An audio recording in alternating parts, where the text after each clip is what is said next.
tertúlia. Meu boa tarde a todos. Hoje é dia 22 de junho de 2013, um sábado. Nosso verbete de número 2696, ele tem 6 páginas, 53 logias e 25 máximos. O tema de hoje é o sprint proexológico. A especialidade é cronoproexologia e foi redigido pelo professor Pedro Fernandes, aqui muito bem acompanhado. Professor Pedro é médico especialista em radiologia e diagnóstico por imagem, brasileiro, natural de Brasília, Distrito Federal, voluntário da Conscienciologia desde 91, docente em Conscienciologia desde 96, tenepsista desde 2012, consciencioterapeuta de 2004 a 2005 e EPICOM desde novembro de 2005.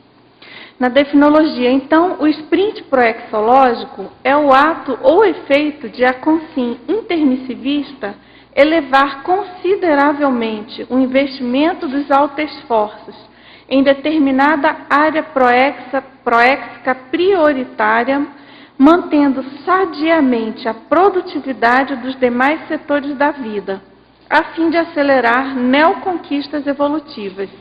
Autotaquirritmologia evolutiva. Na pensenologia, eu destaco o holopensene da maxipriorologia proexológica. Na fatologia, a aceleração lúcida periódica dos autoesforços, a agudização óbvia das autodecisões, a convergência crescente dos autointeresses, o paroxismo sadio das automanifestações, a potencialização evolutiva das autorrealizações, a progressão geométrica das autoperformances, o registro constante dos autorresultados, a autoinsatisfação cosmoética desencadeando o sprint proexológico, os aditivos da autovolicionina sustentando o sprint proexológico. Eu li apenas, são 5 linhas, mas tem praticamente 20. Na parafatologia, a autovivência do estado vibracional profilático, a TENEPS exitosa enquanto catalisador grupo kármico continuado. A parapreceptoria inspirando, mantendo e orientando as autodeliberações proexológicas. A concepção da Maxi Proexis enquanto teatro terapêutico dos enredos seriexológicos. Na argumentologia, eu chamo a atenção aqui que ele propõe uma taxologia com 20 subtipos diferentes do sprint, né? Uma classificação derivada do sprint proexológico. São diferentes, porém, ele diz convergentes. Depois tem, em termos de gatilhos, 5 exemplos ordenados. E também 2 contextos relativos a antagonismos da técnica do sprint proexológico. Na remissiologia, eu destaco 5 itens dos 15 propostos: alavancagem da proexis, catálise consciencial, priorização da proexis, tempo proexogênico e TGV evolutivo. E na frase enfática, saber discernir o momento e o modo mais adequado de pisar no acelerador da autoproexis, levando todas as frentes de eito, denota nível pessoal avançado de organização e detalhismo. Você, leitor ou leitora, já vivenciou o sprint proexológico? Em qual setor da autoproexis? Quais foram as causas identificadas? Aqui na mega-análise do João Paulo, nós temos o timing, a abrangência, a convergência, o continuismo, potencialização, aceleração, auto-organização, auto-megafocalização, autovolicionina, auto-performance, auto-desempenho, auto-rendimento, autoprodutividade, prioropensenidade, autotaquirritmologia, complexiologia, cronobiologia, cronoevoluciologia, cronoproexologia e cronoproexometria. Antes de entrar aqui nas perguntas, eu queria lembrar de novo, fazer o convite aos moradores do bairro Cognópolis, em Foz do Iguaçu, que amanhã a gente tem um evento muito importante, uma atividade muito importante, que é a Assembleia Geral Extraordinária da Associação de Moradores do bairro Cognópolis. Vai ser às 23 horas, né? Amanhã é um domingo, dia 23, às 16 horas, no Auditório do Discernimento. E a pauta será a escolha da nova diretoria e Conselho Fiscal e definição da data da próxima Assembleia. Fica aí o convite, lembrando da importância da nossa participação enquanto moradores, não é, e ativos aqui na Cognópolis, aí participando dessa Assembleia. Então, ao professor Pedro, o teletertuliano, então, faz uma pergunta sobre... Ele está colocando que a palavra sprint, de origem inglesa, significando correr a toda velocidade ou corrida de curta distância, não deveria estar em itálico no título do verbete? Realmente, o título dos verbetes já vem em itálico. Então, quando a gente quer chamar atenção para uma palavra que deveria ser italicizada, como é o caso de um estrangeirismo, aí a gente inverte a situação e tira o itálico para chamar atenção. Então, até onde eu sei, acho que a técnica é essa, né, Dulce? Então, como já existe o itálico em todos os títulos, e aí a gente faz isso quando a palavra é um estrangeirismo, a gente inverte para justamente dar essa denotação, esse chamativo, né, chamar a atenção. Mas você reparou bem, é um detalhe, né? E aí a gente vendo o título, a gente vê que o sprint acaba chamando mais atenção. A ideia foi essa mesmo. Pedro, aqui. O significado do sprint, ele tem, em princípio, 2, né? Que a gente estava vendo ali no dicionário. Um deles é a arrancada, e o outro é a corrida rápida. Uhum. Qual dos dois você gostaria de pontuar? Os dois, eles entram aqui, né, nesse contexto, mas a gente procurou focar mais no sentido de aumentar a velocidade, de correr mais rapidamente. Tá. É lógico que isso vai demandar um certo arranque, porque mesmo que a pessoa já esteja numa velocidade média, ela vai ter que aumentar essa velocidade, ela vai ter que acelerar. Então, por exemplo, ela vai ter que ter um torque a mais, seria uma outra expressão. Então, eu acho que cabem as duas, mas principalmente você já tem aquela velocidade de cruzeiro e você resolve dar um gás, entendeu? Investir um pouco mais numa determinada linha e você intensifica os seus esforços naquela linha. Dentro disso, então, na página 12, parafatologia, de baixo para cima, na quarta de baixo para cima, a polarização lúcida. Ali.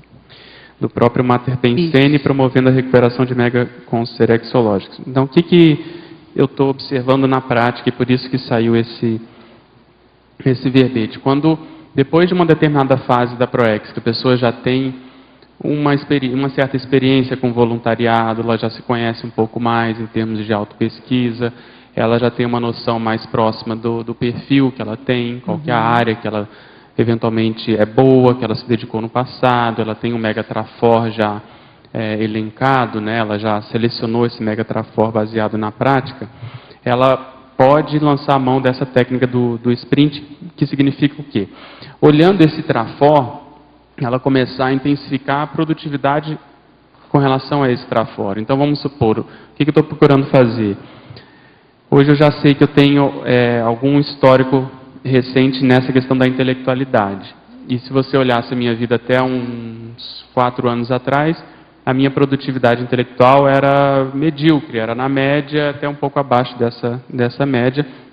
Um dos fatores, além do processo de autocorrupção, desorganização, era a tentativa de levar várias coisas de jeito. Então essa fase passou e agora eu estou procurando intensificar essa produtividade. Ao fazer isso e tendo esse lastro no passado, você começa a ver que isso começa a reverberar mais multidimensionalmente. Então, isso que eu estou chamando de polarização. Você começa a chamar para você a responsabilidade e imprimir um ritmo maior. Ao fazer isso, então, você acessa mais cons, porque você já é daquela área, aquilo tende a caminhar mais rapidamente. Então, aquilo que você fazia demorava, vamos supor, um mês, você começa a demorar uma semana, às vezes menos de uma semana.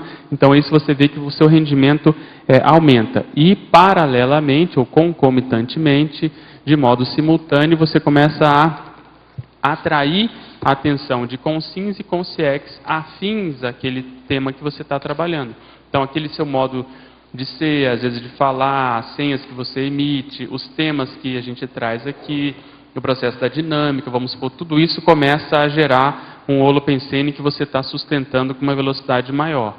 E aí eu, pensando nisso, é que eu vi que você começa a entrar dentro de um fluxo em que as sincronicidades começam a acontecer, e aí eu extrapolo para o processo vamos supor, do teleguiado, do evoluciólogo, eles devem viver isso de modo mais lúcido e mais constante, e aí entrar no fluxo do cosmos e tal, entende? Então você viver a sincronicidade de modo mais e junto com isso tem o aspecto das personalidades consecutivas, né, que também ajuda a chancelar. Sem dúvida. Então eu vejo a coisa pelos dois lados. Um é esse que eu comentei, você tem a informação e busca correr atrás para potencializar aqueles trafores que você reconhece que tinha. E outro é o contrário, para acessar a personalidade consecutiva, a pessoa fazer uma análise de qual é realmente o mega trafor e ela investir de fato naquele mega trafor. Então, se é a escrita, a pessoa tentar escrever muito mais do que ela vem escrevendo, se é o parapsiquismo, a mesma coisa, se é a docência, a comunicabilidade, a liderança de modo geral, o processo político, vamos chamar assim,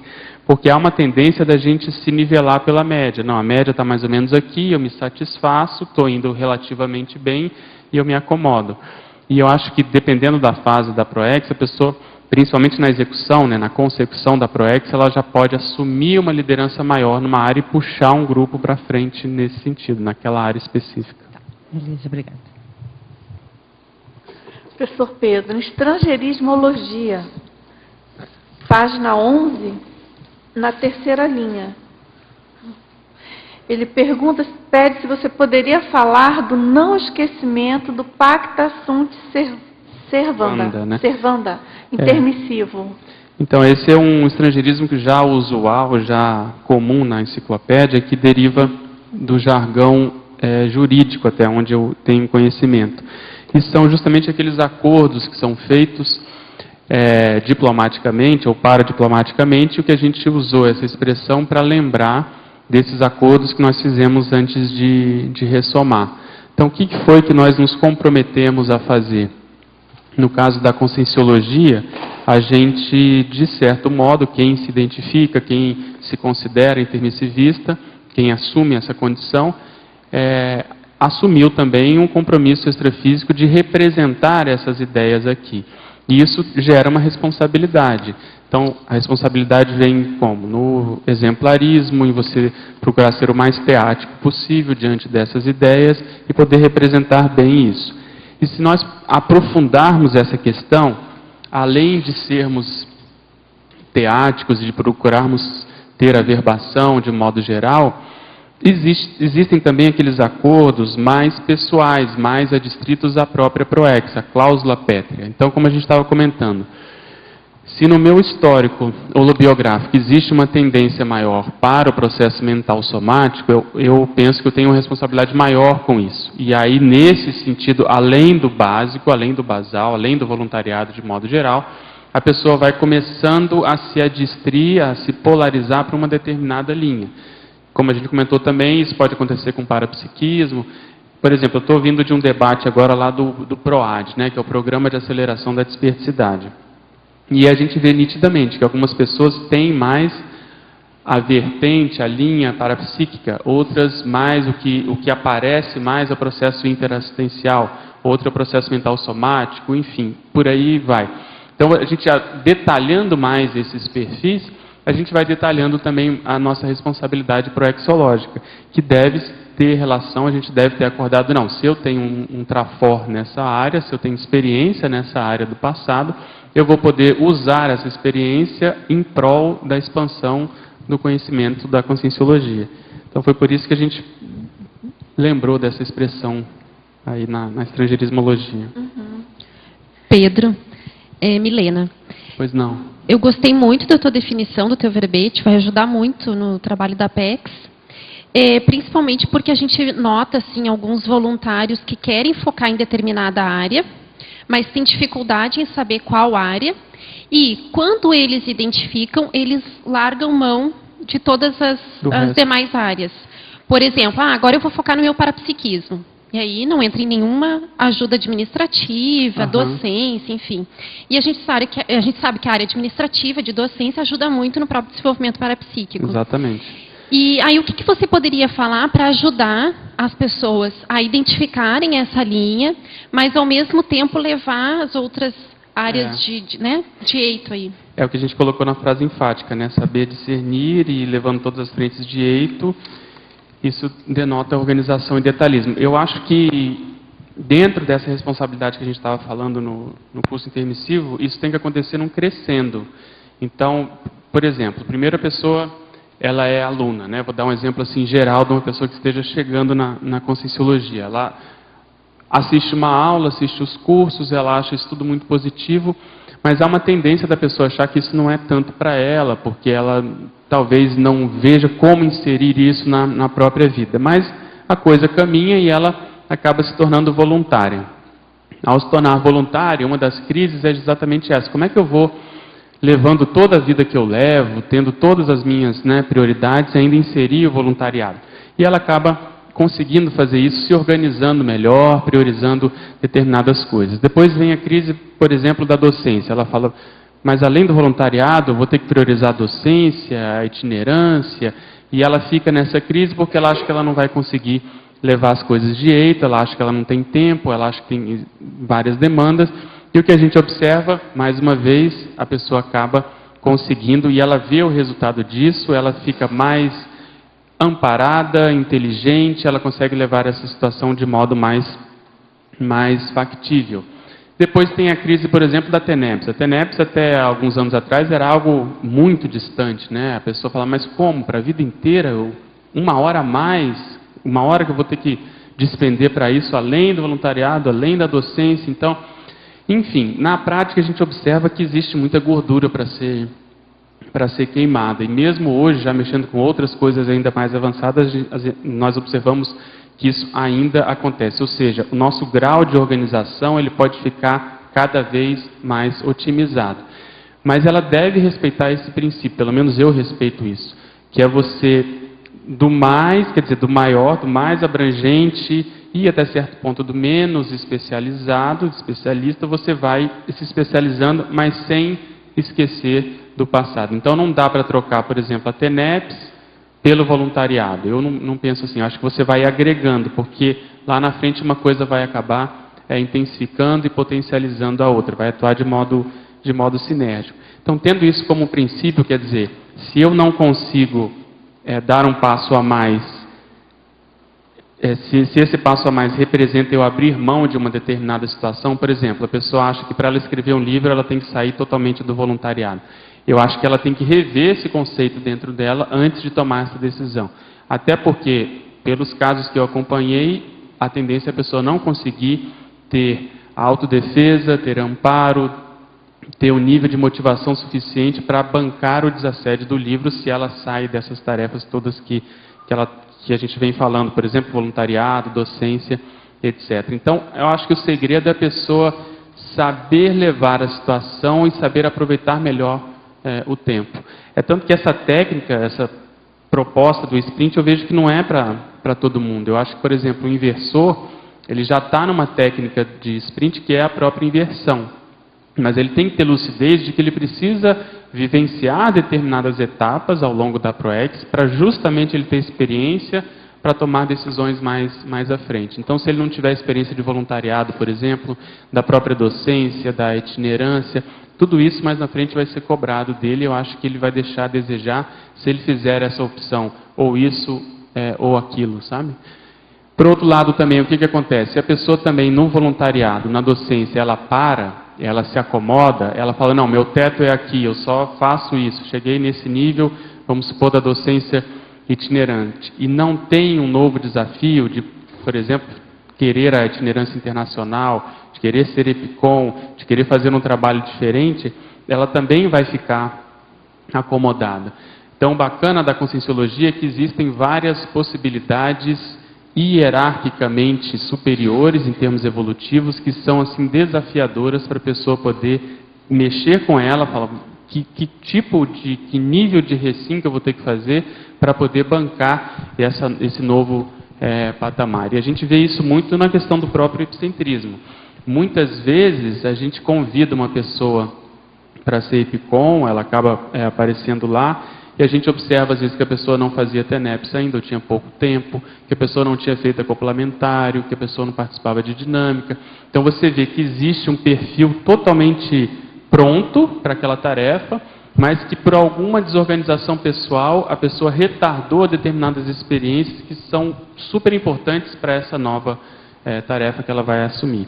E essa nova tarefa vai exigir que ela tenha um nível maior de organização, porque além daquilo tudo que ela está fazendo, ela vai inserir mais esse, vou chamar de peso, no sentido de que vai pesar realmente na organização, em termos de desassédio, em termos de tempo para dedicação, para se dedicar para aquilo, e assim sucessivamente. Então eu fiz questão de colocar, tanto na definição como na frase enfática, essa condição de mantendo sadiamente a produtividade dos demais setores da vida, né? O que ela pode fazer, às vezes, é selecionar. Em vez de dar sempre o mesmo curso, né, a mesma aula, ela começa, às vezes, a dar menos aulas, menos cursos, mais cursos diferenciados, mais próximos do Mater Pensene, que aquilo vai ter vamos dizer assim, um sinergismo maior com a experiência dela. Tudo bem? Mais uma pergunta. Na sindromologia, na página 14, você pode comentar a síndrome do cometa consciencial? É a primeira que você coloca. Sim, essa condição o professor Valdo comenta muito, né, e quem já está há muito tempo no Instituto, a gente observa que é aquela pessoa que vem com muito potencial, vem querendo correr atrás do prejuízo, vem com muita pressa, mas do mesmo jeito que ela aparece, ela vai embora, com a mesma velocidade, ou seja, ela não se fixa. Então há um certo ansiosismo ou superficialidade nas abordagens e no próprio entendimento da ideia, da conscienciologia, que ela vem com a todo vapor, só que ela passa batido e não fica, entendeu? Não fixa. Então, o cometa, justamente, isso é muito comum, às vezes, nos inversores, que vêm com o gás todo, mas na hora de enfrentar a realidade da vida. Por exemplo, que precisa trabalhar, que precisa se sustentar, que precisa saber priorizar as duas coisas, saber levar as coisas de jeito, ele às vezes não consegue e acaba priorizando a ciência convencional, por exemplo, a vida humana, né? E não fica. Professor Pedro, em fatologia, na 7ª linha, poderia falar sobre a confecção do acelerograma evolutivo pessoal e depois em tecnologia, a técnica proexológica do ainda não é. Ok, esse acelerograma, se não me engano, é uma expressão da própria física, e a gente está usando aqui como um processo metafórico que eu acho que ajuda, que é uma representação gráfica do seu desempenho. Então a pessoa, vamos supor que ela esteja querendo investir mais no processo parapsíquico. Então, se ela puder ter uma planilha em que ela registre o número de EVs que ela faz, o número de cursos de campo, o número de técnicas projetivas, por exemplo, seja lá o modo como ela vai conduzir essa experimentação, essa aceleração, mas o fato é dela ter algo que represente no papel alguma coisa sintética.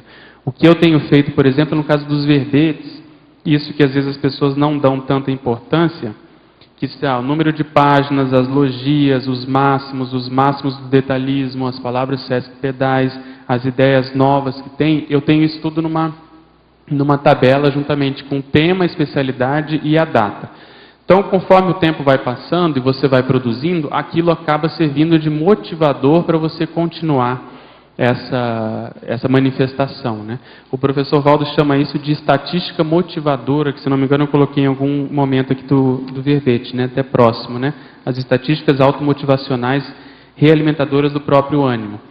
Eu tenho um verbete com relação a isso. Então, você usar isso, além de você se organizar mais, Ao passar do tempo, você pode também fazer estudos com relação a isso, para ver como que você pode bater o próprio recorde, que aspecto que você vai, por exemplo, se dedicar mais a partir de agora. Pegando o caso dos verbetes. No início, a gente tenta fazer o verbete, tenta atender as demandas do confort, né, do conteúdo e da forma do próprio verbete. Mas superado esse gargalo, a gente começa a trabalhar com determinadas variáveis pessoais. Então, por exemplo, o nível de argumentação do verbete, o nível de pesquisa que ele exigiu, se ele tem bibliografia ou não, as expressões novas que você traz para serem debatidas aqui, enfim, várias possibilidades em que a pessoa está agora trabalhando com ela mesma. Então, ela está querendo ultrapassar o próprio recorde, entendeu? Então, acelerograma nesse sentido, porque ele vai funcionar como impulsionador do nosso desempenho.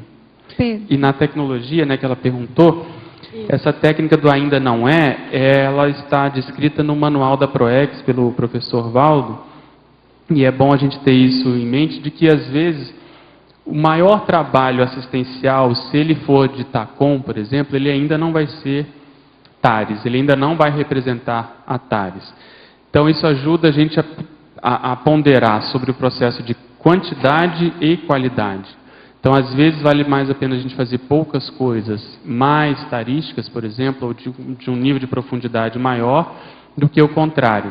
E essa é uma crise que nós temos no voluntariado, principalmente quem já tem muita experiência de voluntariado, de eventos principalmente, de que às vezes o rendimento daquilo que a pessoa faz começa a não ser tão grande, tão, vamos dizer assim, abrangente, como, por exemplo, ela participar de menos eventos e escrever mais, se dedicar à escrita do livro, por exemplo, da GESCOM, dos verbetes, porque ali ela vai estar mexendo mais com ela mesma e vai deixar uma coisa mais duradoura do que o próprio evento, entende? Então, eu diria assim, vários eventos ainda não correspondem a um livro que vai ficar para a próxima vida.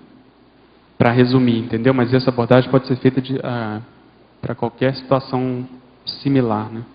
Pedro, você poderia expandir ou então dar exemplos de técnicas do exercício consciente da auto-megafocalização, fatologia linha 8. A auto-megafocalização, que a gente está chamando a atenção, é exatamente isso. Com o tempo, querendo ou não, nós temos que assumir o megafoco. Então, isso também é muito comum no nosso meio, porque como a gente é polivalente e a carência é muito grande, a carência de voluntário, a carência para a realização desses eventos, a carência, toda a área demanda muito do voluntariado. Então, se deixar, a pessoa assume várias responsabilidades, né? Por exemplo, ela quer voluntariar em 3, 4, 5 ICs, e ela vai, com o tempo, não conseguindo render tanto, porque ela é impossível, humanamente impossível. Então, aos poucos, ela tem que saber sopesar a dedicação que ela faz a essas tarefas, e essas tarefas terem relação com o próprio passado dela, com a própria ProEx dela, com o próprio Mater Pensene dela. Enquanto a pessoa não sabe, não tem muita lucidez, é mais caloura, jejum, eu acho que vale a pena ela ir aonde precisa, aonde ela acha que vai ajudar mais, mas aos poucos ela vai percebendo, não, eu sou bom nesse aspecto. Por exemplo, na conscienciometria, eu gosto de dar o diagnóstico, de entender a realidade da pessoa, com Syncobaia me atrai, e ela vai e acaba se especializando. Então, o megafoco dela acaba indo para essa área da conscienciometria, entendeu? A mesma coisa na consciencioterapia. Se a pessoa já tem uma profissão na área da saúde, se é psicóloga ou médica, ela gosta, então o megafoco dela vai ficar naquela especialidade. Lembrando que quando a gente fala em especialidade na conscienciologia, é diferente do especialista da SOCIM, né? Que o especialista da SOCIM, ele tende a ir cada vez mais, vamos dizer assim, indo para o ponto, indo para o processo muito específico, muito especializado. Enquanto que a gente não, cada especialidade da conscienciologia, ela é atacadista, ela é cosmovisiológica, porque ela envolve o parapsiquismo, a evolução, entende? A multidimensionalidade. Mas essa noção de onde nós vamos render mais, ela tem sempre que acontecer. Professor Pedro, em Megapensenologia, na página 11 mesmo, O Mega Pensene, tempo, constância relativa. Pede para você comentar. O tempo é uma constante, tá certo? Ele, em qualquer lugar que você vá, ele vai passar do mesmo modo. Mas ele é relativo por vários aspectos. Primeiro, porque a gente vê que apesar de nós vivermos todos sob o mesmo, vamos dizer assim, sob a mesma condição do tempo, uns rendem mais do que os outros. Então, o modo como se encara, o modo como se prioriza o tempo, varia bastante. E isso tem relação com até um paradoxo, que eu acho que acabou ficando, que é o paradoxo... Deixa eu pegar aqui. O paradoxo de, a rigor, não ser possível economizar tempo, porque o tempo é uma constante, ele vai estar passando.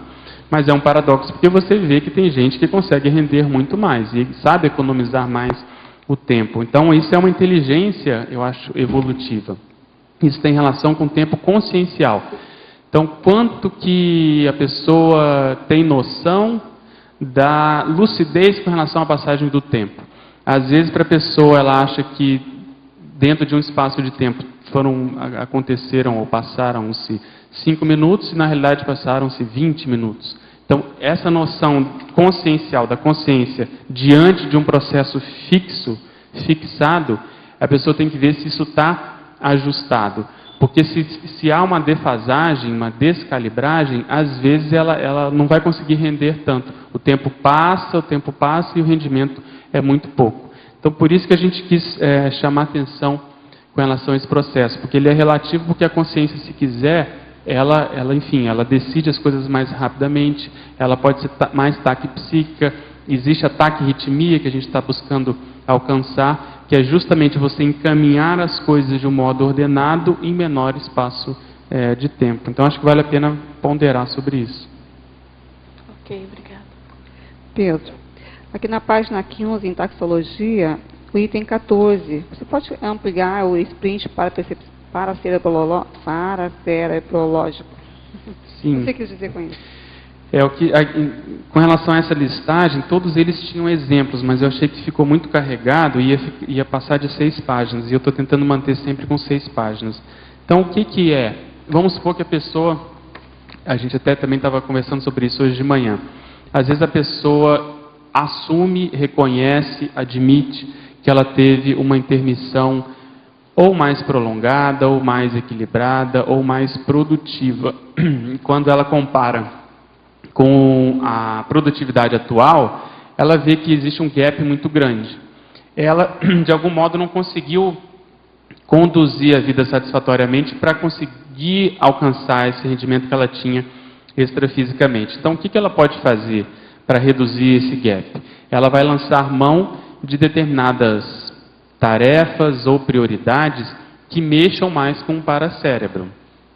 Uma delas que eu penso muito é justamente participar das mini-tertúlias e das tertúlias, porque diariamente se fala, se debate e a gente é obrigado a pensar sobre o processo evolutivo, sobre a condição dos cons, sobre o nosso passado. Então, todo esse exercício de estar o tempo todo buscando essa cognição, esse conhecimento, faz com que a gente justamente adquira mais cons. Então, ao priorizar essas tarefas, e aí se ela puder, vamos dizer, adjacentemente, acessoriamente, além disso, ela, por exemplo, ir para o holociclo, priorizar determinadas leituras em ambientes holopensenicamente preparados, ela vai começar a perceber que ela vai pensar ou pensenizar mais como consciex do que como consim. Então, aquilo que gerava um condicionamento grande para ela, aquilo que a vida humana acabava engolindo essa pessoa, ela vai ver que ela fica mais refratária a isso, que a autodefesa se impõe nesse aspecto. Então, o sprint paracerebrológico, exatamente a gente dá um gás, a gente priorizar determinadas tarefas que mexam com o nosso paracérebro. Então, aí tem que ter o processo intelectual e evolutivo associado. Pedro. Ok? Aqui eu vejo que até a participação nas tertúlias é mais do que um exercício, é uma técnica, né, da pessoa, ela realmente priorizar o processo evolutivo. Mas eu queria fazer uma associação, eu fiquei pensando aqui nos jovens que tiram notas altas no vestibular, que hoje em dia estão despontando cada vez mais, muitos deles inversores, e eu penso que já existe agora, se a gente fizer uma pesquisa, aquele pessoal que vai muito bem e que também faz tudo. Também interage, sai com os amigos, encontra. Então, aquele conceito antigo do nerd, né, que ficava embotado, só estudando, não interagia com ninguém, isso já mudou.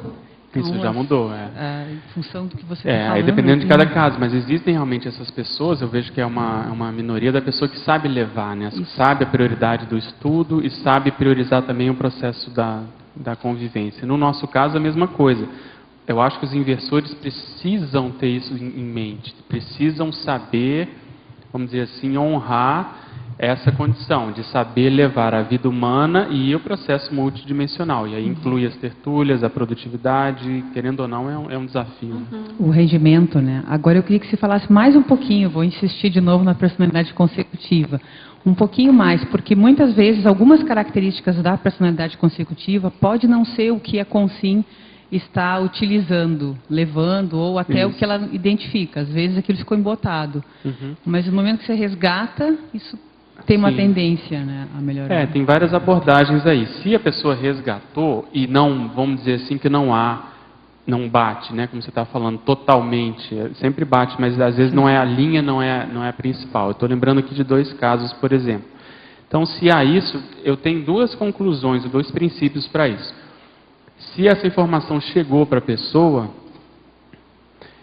tem 2 aspectos. Ou ela está exatamente fazendo já e tem mérito para receber aquilo e essa informação vai expandir a assistência dela, ou um caso mais exceção, é um caso crítico em que isso foi feito para mostrar para a pessoa, para acordar essa pessoa do significado que ela tem e daquilo que ela estava fazendo com a própria vida. Então, a gente sabe de casos bem críticos, em termos até nosológicos, da pessoa que às vezes foi chacoalhada com a informação em termos impacto terapêuticos, ou seja, a informação ajudou a pessoa a cair em si e reassumir a responsabilidade dela nesse sentido. Então esse é um aspecto. O que eu vejo diante disso? Se a pessoa tem informação, ela tem que ver o que ela vai aproveitar desse passado para o contexto atual. Porque a gente comentou isso no domingo, né, no Crescendo Retrocognição, Neorresponsabilidade. Há uma tendência natural da pessoa se identificar muito com o tempo, com essa vida passada e querer reproduzir essa vida atualmente, no contexto atual. Então tem que saber sobrepairar e você ser mais isento de saber aproveitar aqueles trafores que não estão sendo utilizados para o contexto atual, porque afinal de contas foi esse contexto atual que permitiu acessar o próprio passado. E se a pessoa não sabe, como a gente comentou, quem foi no passado, ela tem que valorizar mais os trafores, eu acho. Isso é mais sério do que a gente pensa e do que a gente fala. Às vezes a pessoa tem uma facilidade, ela acha que todo mundo tem, ou ela não quer chamar atenção para isso, ela não investe. Então, esse algo a mais do trafora é que eu estou chamando do sprint. Então, se a pessoa tem facilidade de revisão, ela procura revisar mais livros. Se ela tem facilidade de escrever, ela procura, por exemplo, ampliar o leque de escrita, não só de verbete, mas do próprio livro, dos artigos, de um editorial, de um prefácio, de uma resenha, porque esse exercício intelectual faz com que ela acabe tendo retrocognições e sabendo. Então, a personalidade consecutiva, eu acho que ela ajuda muito nesse sentido, mas ela gera crises também, para justamente a pessoa saber o que ela vai priorizar. Obrigada. Professor Pedro, página 12, terceira linha, ele pergunta como ocorre ao longo do tempo a progressão geométrica das auto-performances. Eu acho que é em função disso que a gente está comentando aqui, porque a tendência é a pessoa ficar mais seletiva, porém com rendimento maior. Então, aquilo que ela faz, como você comentou, ao longo do tempo, vai gerar mais dividendos. Então, por exemplo, todos os eventos que a gente fez, que eu participei, eles ajudaram muito naquele contexto, as pessoas me deram experiência, mas até certo ponto passou, né? Aquilo é como se brinca, é evento, né? Evento, passou e aquilo, se não ficou nada registrado, realmente só de memória. Mas se você puder associar isso ao processo da escrita, vamos supor, se nesses eventos houve a oportunidade de se fazer os anais desse evento, se a pessoa escreveu um verbete relacionado àquilo, tudo isso vai potencializando. O verbete tem um aspecto interessante, porque além de ficar escrito, fica registrado também na questão da filmagem. Então, outro dia eu estava fazendo um levantamento, eu vi que uma tertúlia que eu defendi aqui teve mais de 600 acessos, né, posteriormente. Então, aquilo já defasou, sai da sua mão. Parece um pouco com o processo do livro, que continua fazendo assistência ao longo do tempo. Obviamente, o livro é uma condição mais profunda, mais densa. Mas, pensando assim, a gente acaba priorizando todo tipo de tarefa que tenha esse rendimento geométrico em termos evolutivos, né? E a escrita é um fato nisso. Agora, ainda na fatologia, na 6ª linha, ele pede se você poderia nos detalhar a pluricinética da consecução proexis, a ritmologia evolutiva. Eu acho que isso, a pluricinética são essas várias velocidades na execução da programação existencial. Eu acho que existe a velocidade média, ou seja, nós temos que estar progredindo, caminhando para frente, melhorando, mas a proexis ela exige marchas e contramarchas. Você tem que saber o momento de frear e se dedicar mais para um determinado aspecto. Vou dar um exemplo. A pessoa que não tem uma formação, ela às vezes precisa diminuir o voluntariado para ela se dedicar a estudar para um vestibular que às vezes é concorrido, ou para uma pós-graduação, ou para o mestrado, ou para o doutorado, seja lá o que for que vai exigir mais esse freio, esse retardamento na velocidade, mas a partir do momento em que ela se liberar daquela condição, ela vai começar a imprimir um ritmo maior. Então, esse jogo de cintura, de saber a hora de frear e a hora de acelerar, é que eu acho que é mais inteligente, e a gente acaba rendendo mais na proexis, porque há uma tendência na SOCIM, pelo menos, e às vezes eu encontro isso aqui também, de uma certa calmaria, da pessoa querer achar que a vida ela tem que caminhar sempre para um processo, entendeu? De quase pasmaceira. Assim, não, está tudo certo, eu vou lá 2 horas naquela IC, eu faço, depois eu me dedico aqui. Então, se não houver um ritmo, um estresse positivo, uma crise de crescimento que a própria pessoa desencadeia, a nossa tendência natural, por estarmos nessa dimensão, é a coisa cair na pasmaceira mesmo, cair na inércia. A gente se acomoda perante aquilo. Então, eu vejo que de quando em quando a pessoa tem que se lançar novos desafios. É o que a gente colocou na exemplologia. Às vezes vale a pena a pessoa assumir a técnica de mais um ano de vida, assumir a maratona, se possível, se for o caso, o turno intelectual, e bancar essa situação, porque isso vai dar um outro tempero, um outro nível de autoexigência perante a própria condição. Então, em outras palavras, é saber lidar com esses ritmos diferentes. Isso envolve, como a gente comentou na argumentologia, o processo de idade física, eu acho que isso não tem como a gente fugir, e a condição da fase da proexis. Uma coisa é a gente analisar um inversor que está na fase preparatória, outra coisa é a pessoa que já tem uma certa idade, um reciclante, por exemplo, que já está na fase consecutiva, outra coisa é pegar o caso do próprio professor Valdo. Ele está priorizando agora o quê? A mega GESCOM, ele já está na fase acabativa da vida, quer a gente queira ou não, ele está com 81 anos. Então, essa situação impõe a ele um nível de priorização diferente do meu caso, diferente do caso do inversor ou da pessoa que está ouvindo hoje pela primeira vez a conscienciologia. Então, esse raciocínio eu acho que a gente tem que ter sempre em mente. É isso que a gente quis chamar a atenção. Você quer perguntar?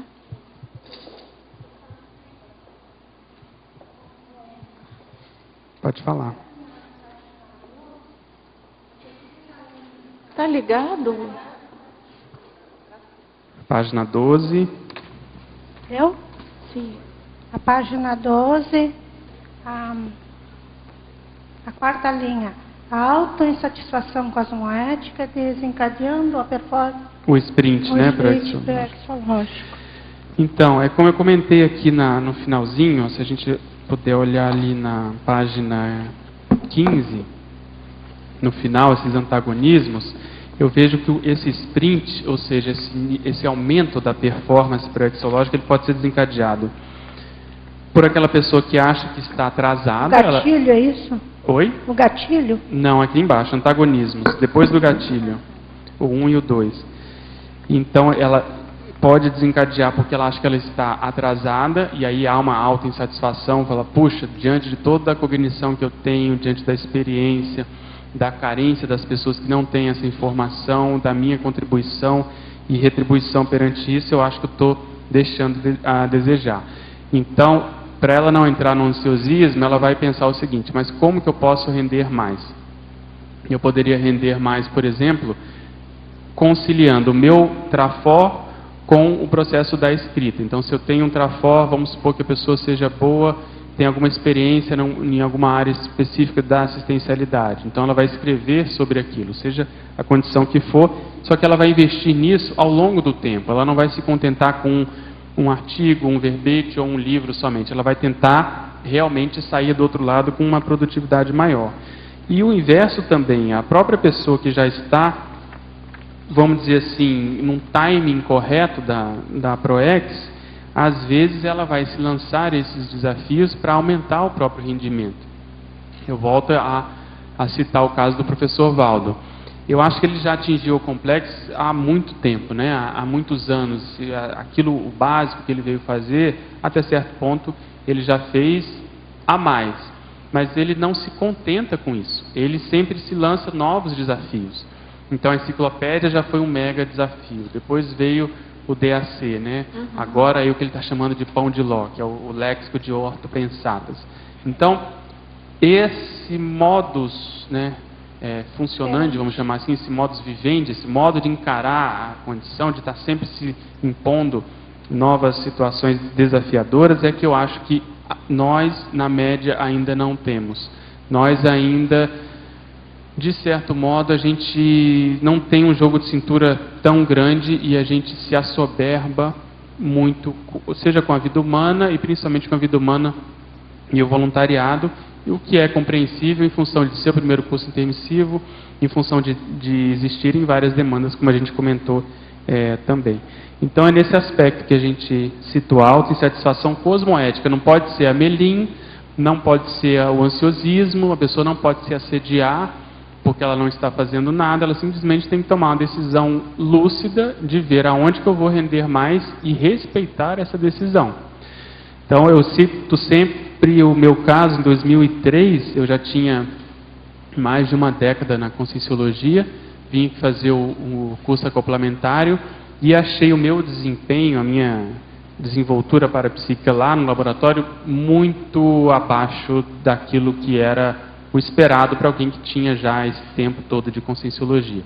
Então ali para mim foi vexaminoso a minha participação ali. Então eu saí dali, sinceramente, decidido a levar mais a sério o processo de parapsiquismo. E aí, desde então, eu venho trabalhando mais com as energias e eu considero muito que, em função disso, veio o convite para o epicentrismo, as coisas começaram a se conjecturar, a se conformar, para eu estar hoje nessa condição.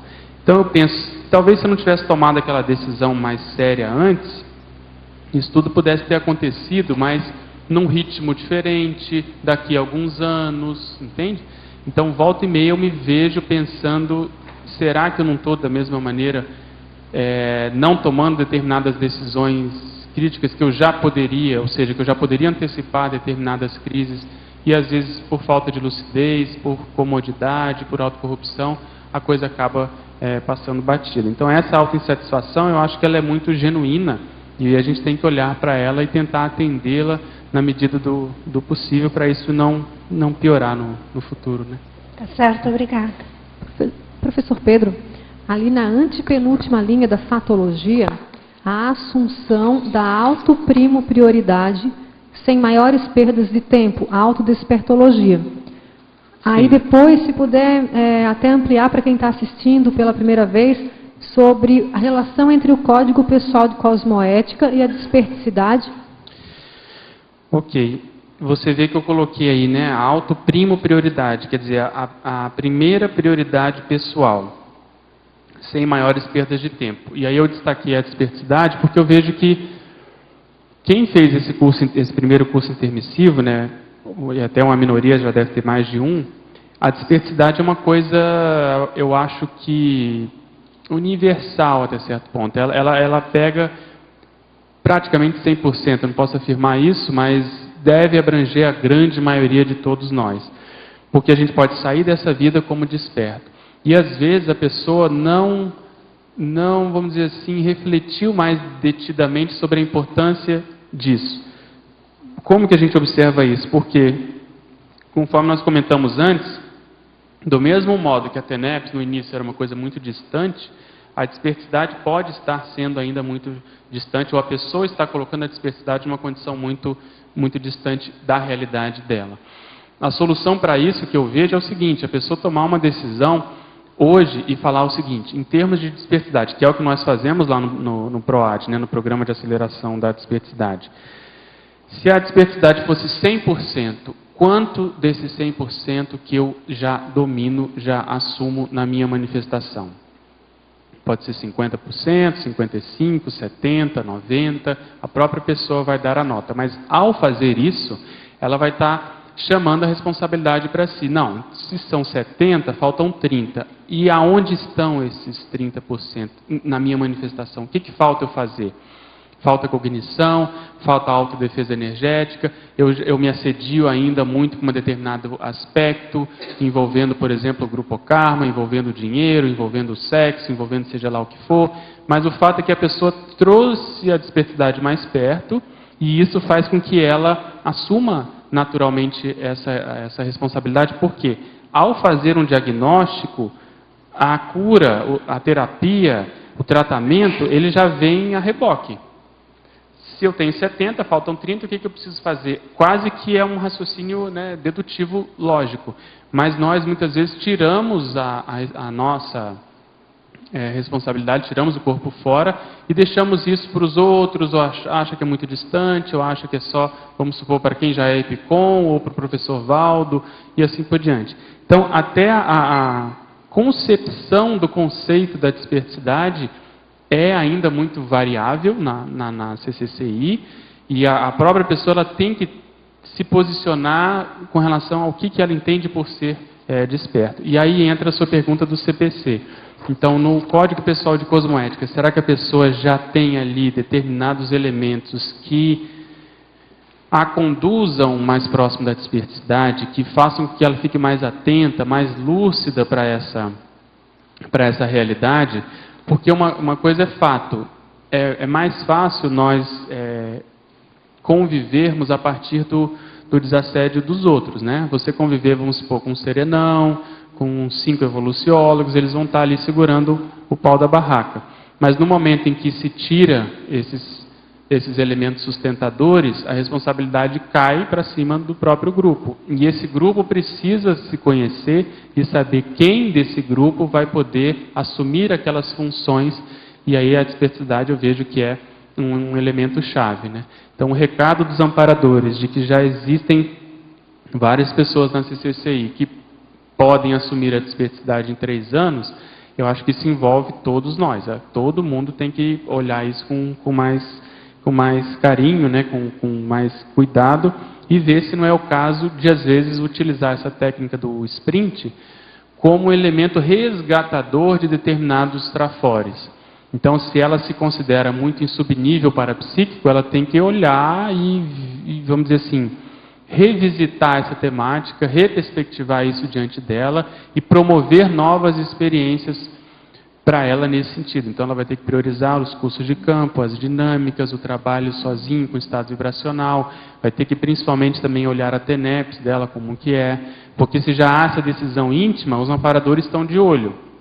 Eles estando de olho, eles vão promover extrapolacionismos e uma coisa vai começar a emendar com a outra. Então eu acho que o CPC é fundamental, porque a pessoa tem que levar a sério essas decisões, né? Então seria tipo um sprint para pró-desperticidade? Nesse caso, sim, eu acho que vale a pena, porque todo mundo vai ganhar, né? A pessoa vai ser menos assediada, o nível de autoassédio vai diminuir, isso já repercute multidimensionalmente com quem convive com ela, com o SINS e com o CIEX, e naturalmente no bojo desse processo vem a assistencialidade. Então ela vai ser mais requisitada, a força presencial dela vai aumentar, ela vai se sentir mais segura para encarar determinados desafios assistenciais, em termos de desassédio, entende? Então, acho que uma coisa tem relação com a outra, sim. Naquela taxologia, até você propôs o número 4, né, o sprint despertológico. Isso, exatamente. Né, que é justamente. Né? Ao verbetógrafo, em coloquiologia, na página 11, segunda linha de baixo para cima, gostaria que comentasse o ato de nadar de braçadas no contexto favorável pró-complexos. Isso aqui é o seguinte, é que às vezes a gente reclama muito de barriga cheia, né? As coisas estão super favoráveis já, a pessoa tem tudo à mão e ela arruma determinadas desculpas. Se não me engano, eu comentei isso aqui nas tertúlias passadas. Às vezes a pessoa arruma um emprego, vamos supor, ela mora em Foz, ela arruma um emprego fora de Foz, mas não precisava daquilo, mas é só para aumentar ainda mais já a riqueza que ela já possui, ou ela vai gostar de estudar um assunto totalmente periférico, que não é a essência da ProEx dela, mas ela se identifica com aquilo e gasta horas com relação àquilo. Então, você saber nadar de braçadas é você assumir que você está numa condição super favorável e render mais nesse sentido. Não, o processo é aqui, é a desperticidade, então deixa eu assumir essa condição e ver o que que dá. E é interessante um raciocínio que a gente vem discutindo muito também, que é o seguinte: dentro de um certo nível, eu acho que do voluntariado, quando a pessoa já tem uma boa nível de autopesquisa, ela já tem noção dos seus trafores e trafares, se não há fissuras mais sérias em termos de trafares, por exemplo, a pessoa ela já não surta mais, já não tem aquela linha tão quebrada na manifestação emocional e holossomática de modo geral, ela tem que olhar mais para os trafores.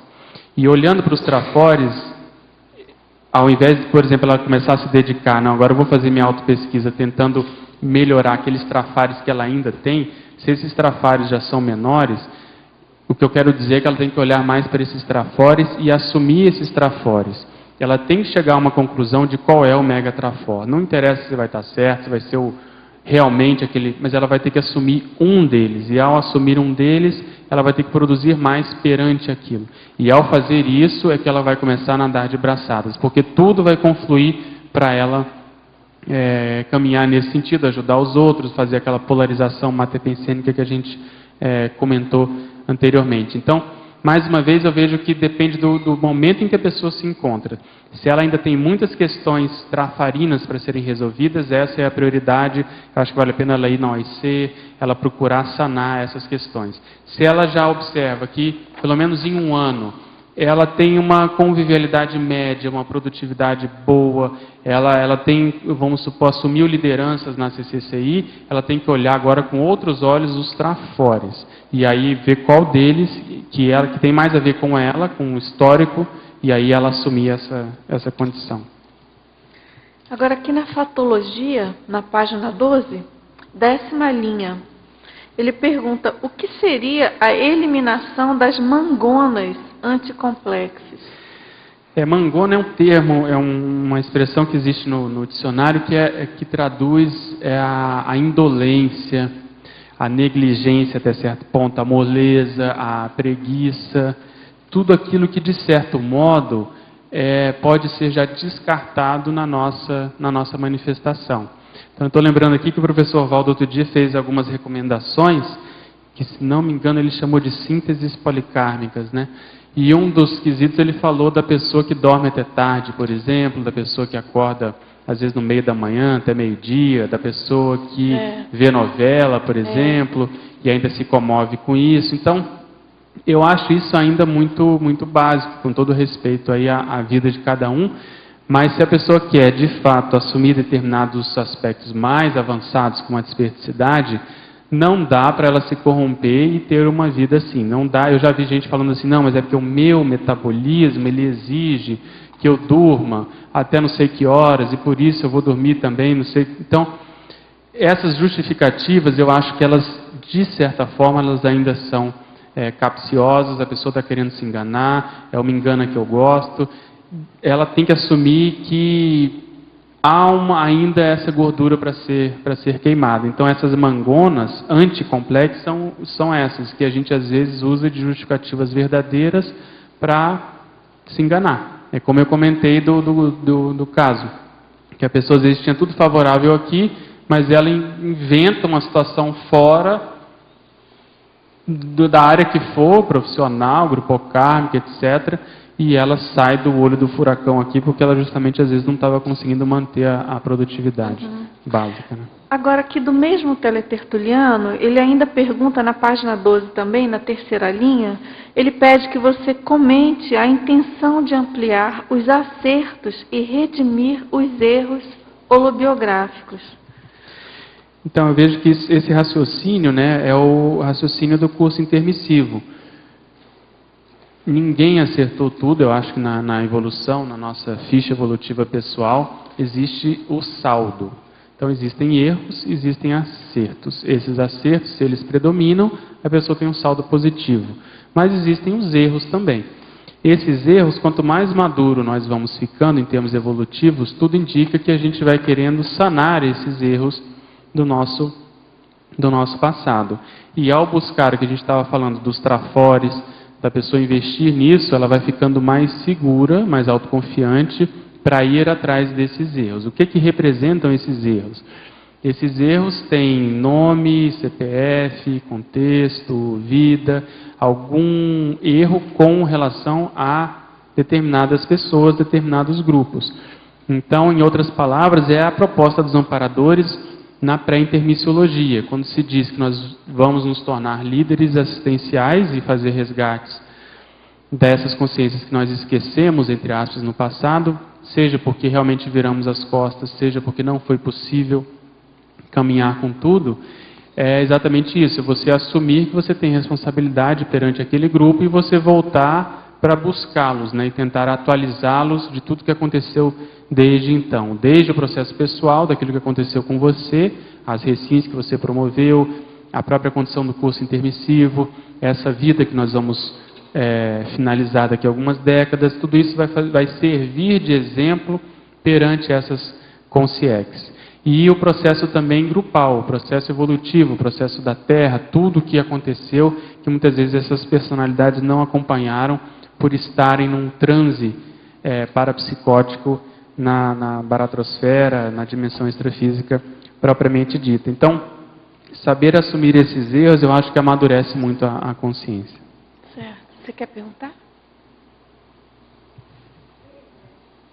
Pode falar. A Fátima, aqui atrás de você. Primeiro, uma pergunta sobre paracérebro, que você falou lá antes. Existe, no caso da pessoa com demência, qual é a relação com o paracérebro? Existe parademência também? Se você considerar isso que eu estava falando de parapsicose, quer dizer, a personalidade passou por um trauma com sim, vamos supor, dessomou e passou por um trauma extrafísico e ela começa a ter dificuldade de organizar os próprios pensamentos e extrafisicamente tudo começa a ser plasmado diante dessa pensenidade alterada, é como se esse paracérebro tivesse doente. Agora, qual é a base normalmente disso? É um processo emocional, é um processo psicossomático.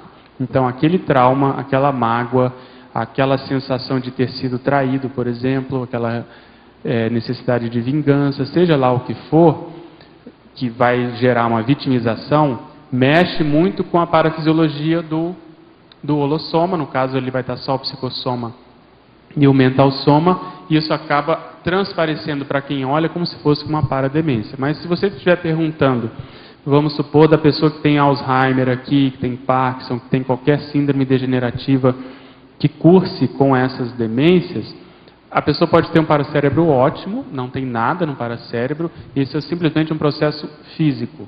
O cérebro humano está batendo pino. Ponto. Ela pode dessomar e ficar super bem. Entende? Ela deixa o soma e ela extrafisicamente assume uma condição de superlúcida. Isso existe, é uma possibilidade.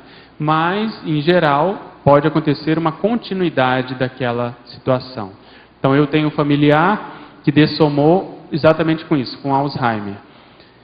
1 ano e alguns meses depois, eu encontrei fora do corpo, me levaram a uma espécie de hospital, e ele estava mais lúcido, mas você via ainda que ele, por exemplo, não sabia que ele tinha dessomado, que ele me via ainda com uma certa idade anterior, mas ele estava melhor do que quando ele dessomou. Então, esse ritmo de recuperação extrafísico depende muito da bagagem da própria consciex. Se a pessoa já tem mais experiência, se ela tem cognição, porque eu parto do princípio que existe muita assistência nisso, mas essa assistência ela sempre respeita esse ritmo do paciente, do assistido, do evoluciente. Então tem casos que às vezes em 2 dias a pessoa dessomou por uma tragédia, dessomou por uma demência qualquer e ela recupera rápido. E sabe quem foi e começa a atuar, sabe que está fora do corpo, etc. E outros não. Às vezes tem até uma dessoma mais light, mas continua funcionando como se achasse que tivesse o corpo humano. Então acho que varia bastante. As possibilidades existem aí. Ok, obrigada. Mas eu quero mais uma pergunta com relação a essa sindromologia. Eu tive um professor que ele dizia assim que o sonho de toda síndrome ia se tornar uma doença. E aqui, na Conscienciologia, com todo esse conhecimento que a gente tem disponível e tudo, se você não é uma pessoa com essa síndrome, se não for atrás, pode dar a chance para ela se tornar uma patologia? Sim, e sinceramente nós já encaramos essas síndromes como uma patologia mesmo, né? Às vezes o que tem aí é um processo conceitual. Síndrome, tem gente que define como um conjunto de sinais e sintomas. Às vezes síndromes tem várias causas que podem ocasionar determinadas síndromes. E tem isso que você comentou também, que vai se tornar uma entidade estabelecida, uma entidade nosológica, né, nosográfica. Mas do ponto de vista prático, já é uma manifestação de doença, né? Já é uma manifestação patológica. O que às vezes, vamos pegar, nesse caso da síndrome do cometa que a gente comentou, a pessoa que não se fixa, ela às vezes já tem a doença ali. A doença pode ser ela não querer se comprometer, ela não querer assumir a responsabilidade, ela tem um egoísmo tão grande que ela vê o que ela quer simplesmente brilhar, chegar como aquela... Não, esse plano é fora de série, ele é uma promessa, ele é um inversor, tem tudo positivo, ele quer manter essa situação e não quer assumir nenhuma liderança, porque ao assumir liderança a gente vai mostrar nossos trafores, mas também nossos trafares, né? Então a síndrome, ela já é um diagnóstico de doença, mas aprofundando a gente vai encontrar outras doenças, outras etiologias por trás. Professor Pedro, em Fatologia, na página 12, 4ª linha, a autoinsatisfação cosmoética desencadeando o sprint proexológico.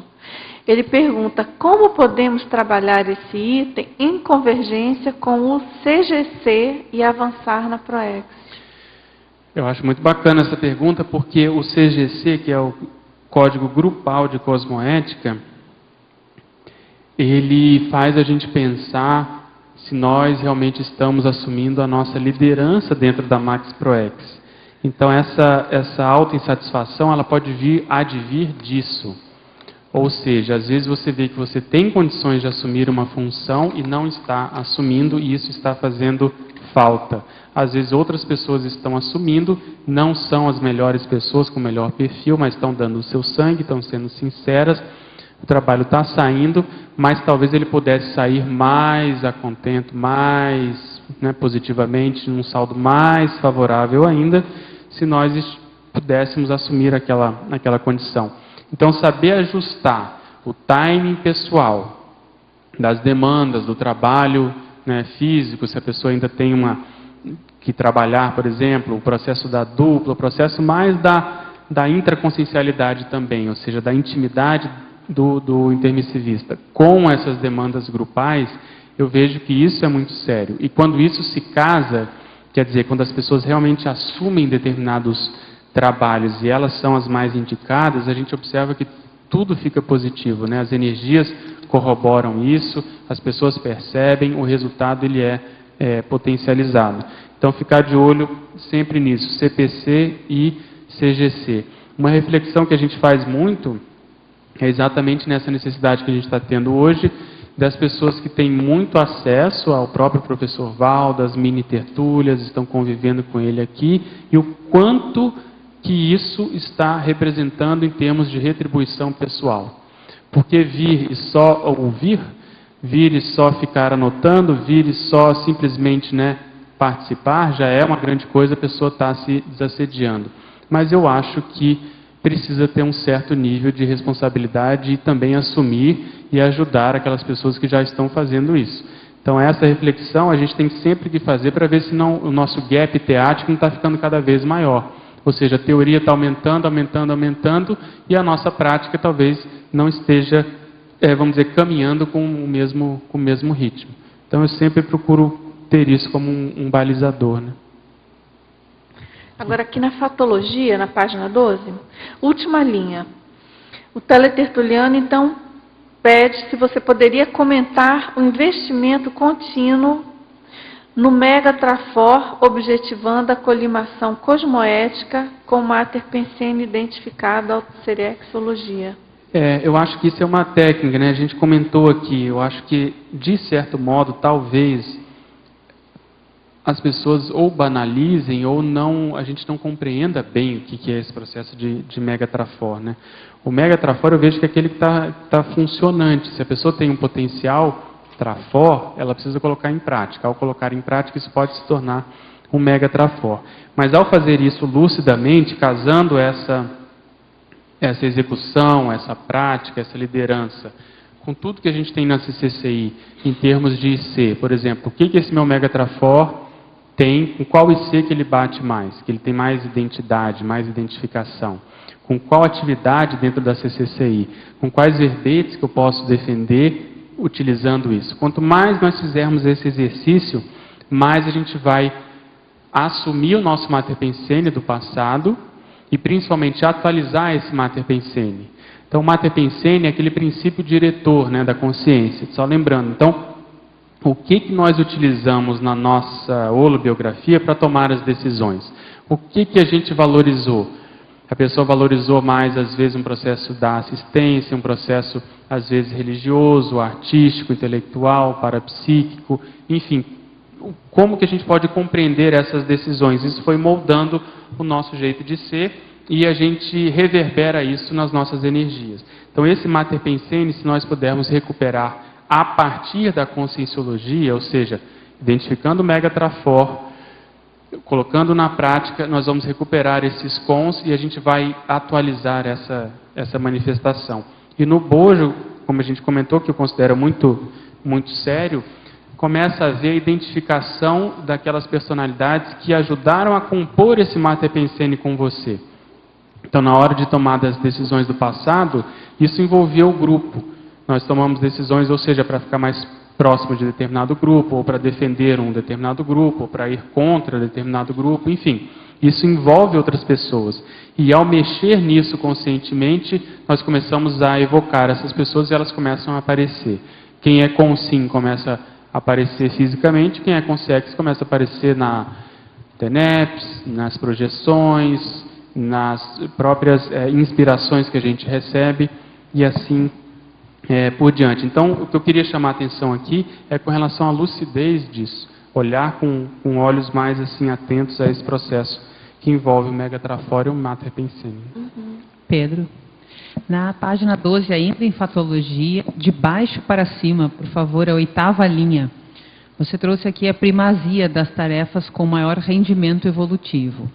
Primazia é excelência. Então, minha pergunta é o que você faz para tornar mais excelente, tornar melhor? Você revisita constantemente as tarefas? Você tem alguma técnica específica que você utiliza para qualificação?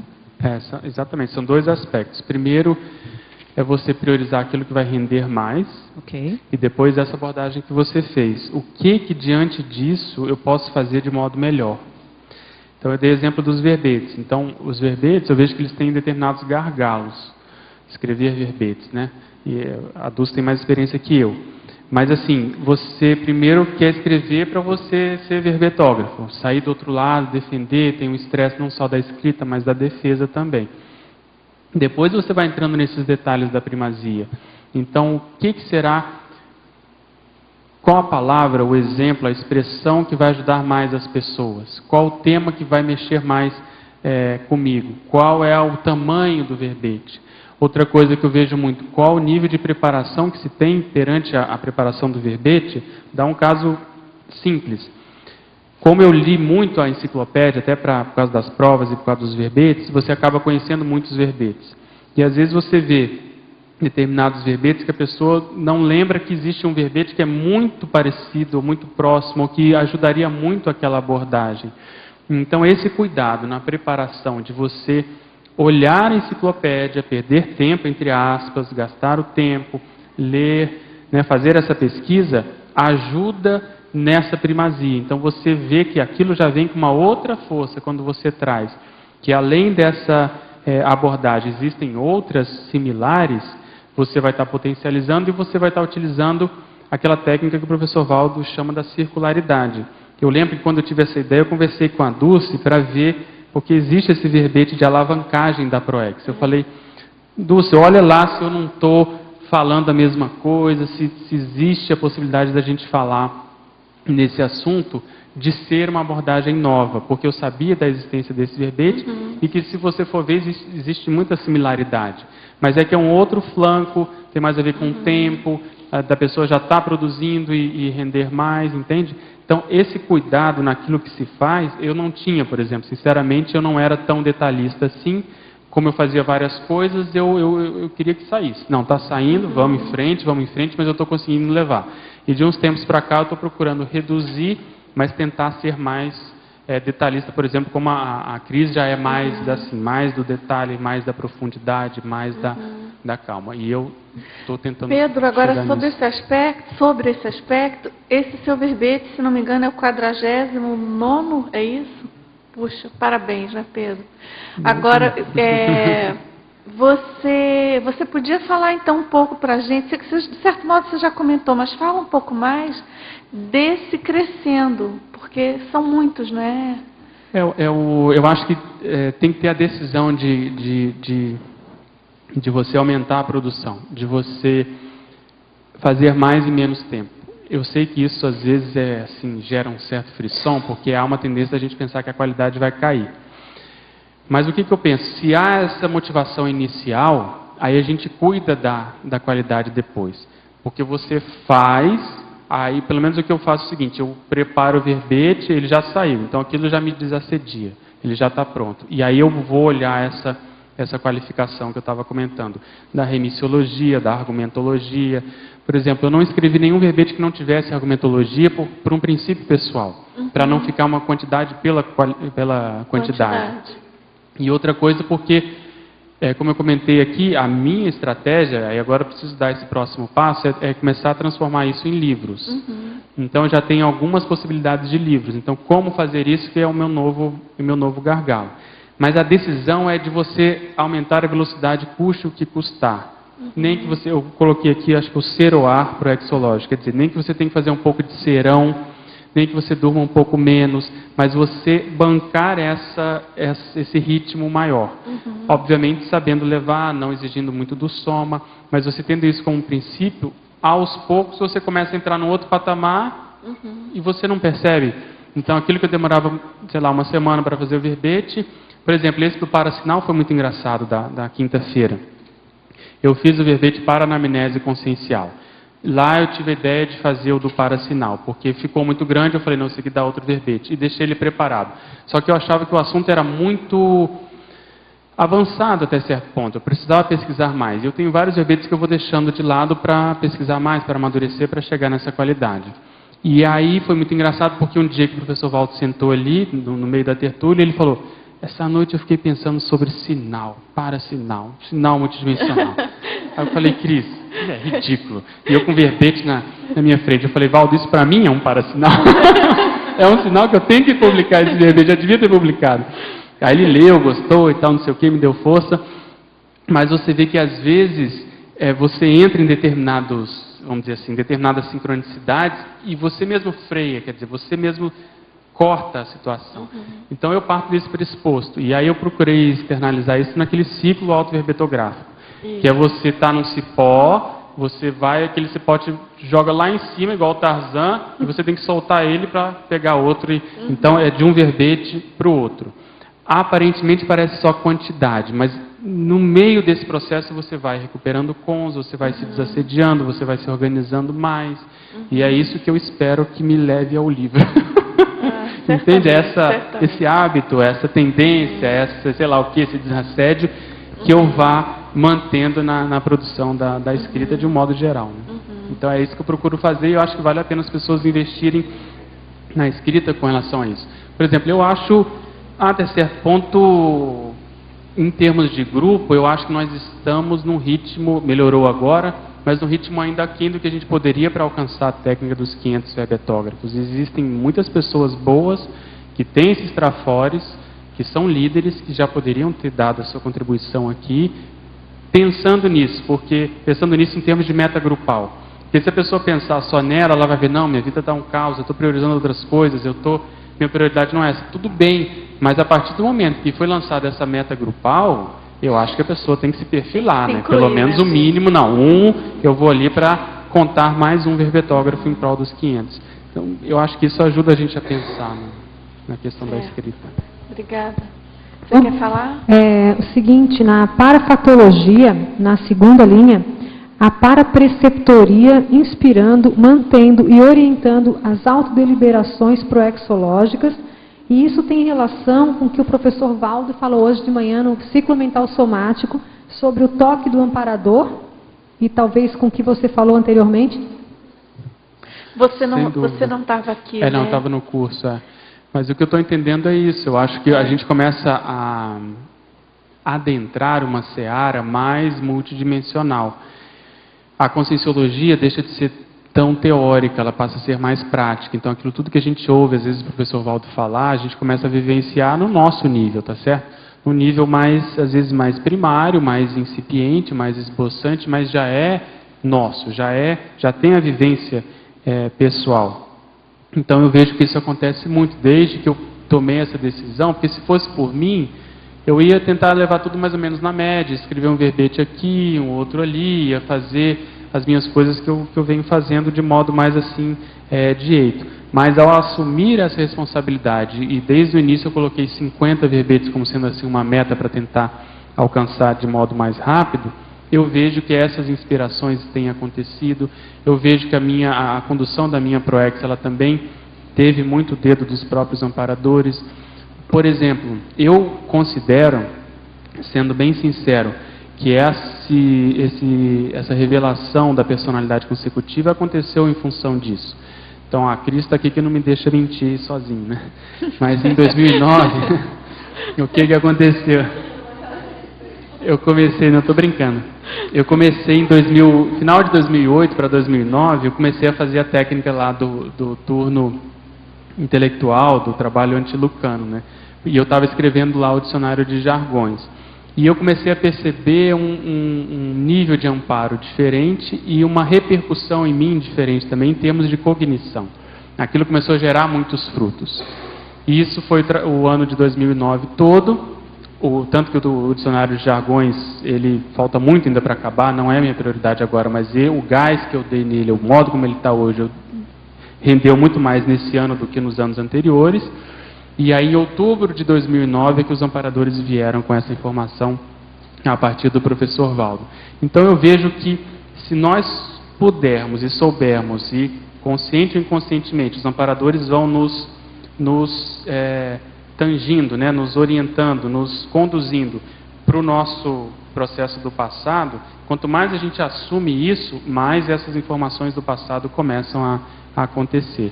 E eu tenho visto isso agora, depois dessa informação, acontecer ao modo de retrocognições de outras vivências, de outras vidas. Mas tudo eu considero que o principal veio a partir de uma decisão e a manutenção dessa decisão sincera. Tudo bem? Não que eu não pense que eu seja o modelo, que eu seja igual ao professor Valdo, que o meu tudo é certinho, organizado, pelo contrário, eu não sou essa pessoa, mas algumas coisas eu procuro levar mais a sério do jeito como eu posso, do jeito que dá, considerando tudo que eu faço e assim por diante. Então, os amparadores, eu acho que eles observam muito esses movimentos e aí eles procuram ajudar nesse sentido, procuram dar essas contribuições também para a pessoa ficar com autoconfiança maior e aí ela poder assumir a sua liderança. Obrigada. Só para concluir, eu vejo assim que seus verbetes, eles estão cada vez mais assistenciais. É bem interessante que cada linha é muito assistencial, muito legal. Legal, obrigado. Pedro, dentro disso que você estava falando da parapreceptoria, Você coloca aqui, mantendo, orientando as autodeliberações, e você deu o exemplo agora do professor Valdo. Como é que você organiza essa sua parapreceptoria? Por exemplo, você deu o exemplo do professor Valdo ali. Ó, isso é um mega sinal para mim. Aham. Como que você vai fazendo isso? Antigamente eu ponderava muito, sabe? Eu era muito, eu ainda sou, né? Uma pessoa mais reflexiva e tal. Mas hoje, na dúvida, eu procuro colocar em prática. É tanto que tem determinados assuntos que eu falo com a Cris, eu falo, olha, acho que esse assunto aqui eu viajei, eu extrapolei, isso aqui não vai passar, você entendeu? Acho que... Então, se dependesse de mim, eu freava, como eu fiz com esse caso. Mas hoje eu tento quebrar mais a cara. Eu falo, não, eu vou mandar e se cortar, cortou, aí é o meu limite, entende? Então, o que eu sinto é que os amparadores, eles dão muito mais gás, dão muito mais incentivo do que às vezes a gente mesmo assume. Então, a tendência maior é eu puxar o freio de mão do que o contrário, do que errar a mão para mais, entende? Então, eu me policio nesse sentido, de ver se eu não estou me restringindo. Porque se eu observar, isso aconteceu com a TENEPS, isso aconteceu com o epicentrismo, isso aconteceu com o processo da dispersidade agora, a minha tendência é eu tirar o meu corpo fora. Por uma série de justificativas verdadeiras, porque eu estou preocupado com outras coisas, etc. E o que eu tenho observado é o seguinte, e acho que isso acontece até com a média, com a maioria nossa. A gente ainda ousa muito pouco, a gente ainda é muito ocioso. Poucas pessoas, e tem gente aqui que é assim, são megalomaníacas. São pessoas que têm um nível de autocrítica muito baixo. Eu acho que isso é a minoria na CCCI, sendo bem sincero. Existe, você vê que a pessoa está totalmente fora, ela está exagerada na avaliação dela para mais com relação ao próprio conceito. Mas na média, e eu vejo o caso, e eu estou procurando estudar o caso do Littré com esse enfoque. A gente vai fazer o fórum exatamente por isso. Então, se ele rendeu, de certo modo, bem em termos intelectuais no passado, e se saiu bem naquilo que ele foi fazer, talvez esse seja o caso de muita gente aqui. Então, talvez esse caso ajude a gente a pensar, ou a ser como se fosse um espelho do caso dos outros, entendeu? Pelo menos da média. De aí a pessoa pensar que os amparadores dão muito gás, dão muita informação, muita inspiração, e o fruto que isso gera talvez não seja como poderia. Ele gera, mas ele não é tão otimizado. Então, a gente se contentar com o bom é um perigo, né? Porque o ótimo acaba sendo o inimigo. Você não está naquele ótimo, porque você simplesmente se contentou com o bom. E tem umas coisas, por exemplo, assim, que são mais fáceis para a gente fazer, né? Então, parece que a realização ela é mais rápida, a gente consegue. E tem umas que a gente demora mais. Esse demora mais que eu vejo é que a gente precisa fazer mais autopesquisa, pesquisar mais, aprofundar. Como é que você vê isso? Eu concordo. Eu acho que se há um gargalo, seja um gargalo da autopesquisa, intraconsciencial, a gente precisa se deter mais para isso. A pessoa percebe que ela tem esse travão, aquilo tem que demandar mais tempo. Mas ela não pode abrir mão do resto. Eu acho que ela tem que, em algum nível, ela saber levar isso em conjunto. Talvez até isso seja a prioridade dela, mas eu acho que ela não pode deixar de voluntariar, não pode deixar de escrever com um certo ritmo, não, entendeu? Não pode deixar de dar aula, se for o caso. Enfim, saber movimentar essas peças das prioridades é que acho que às vezes a gente demora muito. A gente coloca uma prioridade, aquilo fica e fica e fica, entendeu? Então, talvez essa agilidade, até de rever, será que eu realmente tenho esse gargalo? Baseado em que é isso? Porque às vezes a pessoa já superou, é igual aquela pessoa que o professor Valdo fala, às vezes a pessoa já é desperta e não sabe, às vezes a pessoa já atingiu o complexo e não se dá conta, entende? É como eu falei, às vezes a pessoa já é epicom e ela não tá lúcida para isso, nem priorizou a TENEPS, às vezes como poderia, nem priorizou o trabalho parapsíquico.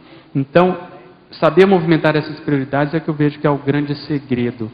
E aí precisa a pessoa saber mudar de bloco, né? Saber lidar com várias coisas. Não correr, por exemplo, daquilo que a pessoa não é boa. Eu critico muito lá no Conselho de Epicons aquele epicom que acha que ele só vai ser bom de energia. Eu acho que a gente, de certo modo, a gente tem que tentar levar as coisas mais ou menos direito. Obviamente vai ter sempre aquele mega trafor. Mas a gente não pode ter um gap muito grande, por exemplo, perante a escrita, perante a comunicabilidade, olhando aí a tridotação, né? Então, se há esse gap muito grande, a gente perde no exemplarismo, a nossa verbação ela cai. Então, eu acho que o intermissivista, ele a gente não pode ser aquele que tem assim um super mega trafor, super bom, super especializado, mas uns rombos em determinadas áreas essenciais da manifestação, como é o processo parapsíquico, a própria cosmoética, a comunicação, entendeu? Então, o trafar maior aí seria a gente correr dessa situação. Então, quando eu critico, por exemplo, as pessoas que não vão na prova, é isso, às vezes a pessoa está com medo, ele não precisa ter medo, ela vai pelo grupo, por ela estar lhe dando exemplo, a contribuição dela, e ela encarando a realidade dela perante aquele aspecto, que é um aspecto só, é uma prova, é um aspecto cognitivo, diante da consciência aquilo não vale, entendeu, praticamente nada. Mas se há essa fuga, é que ó, aí nós temos que botar o dedo na ferida. Não, existe essa tendência, você já assumiu isso? É isso que só é o raciocínio que eu faço. O egoísmo enceguece a pessoa, né? É, exatamente. Ela usa várias justificativas para isso, né? Obrigada, Pedro. Ali na página 13, em Paradoxologia, queria ser 2 paradoxos. O primeiro é o paradoxo de a atual vida do intermissivista valer por, no mínimo, 15 vidas anteriores. Como que o intermissivista chega nessa... É engraçado que eu estava conversando isso com a Cris, acho que ontem. Como é que eu vejo isso? Primeiro, essa informação do professor Valdo, né? Um nível de entendimento disso é o seguinte: a responsabilidade que nós temos aqui, ela gera essa questão de uma vida valer mais que as outras, dessa vida valer mais que as outras valer 15, por exemplo. Esse é um aspecto só pela temática, pela originalidade, pela inovação que nós estamos trazendo, pela organização desse corpo de ideias, pelo fato de ser um processo grupal, tudo isso gera uma responsabilidade muito grande. Outra coisa, nós somos a microminoria, né? Mas é uma microminoria especializada, que sabe o que quer, que está trabalhando diante disso. Então esse é um aspecto. Agora, outro aspecto é o seguinte, é a questão da polivalência funcional.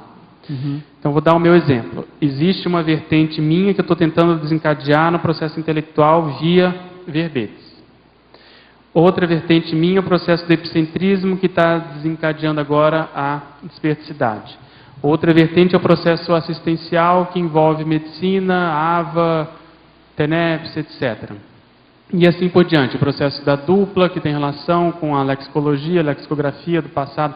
Então, se você for analisar, cada um de nós temos algumas áreas, vamos dizer assim, fortes, pesadas, sérias de manifestação, que exigem a nossa presença e a nossa constância naquilo, na alimentação daquilo.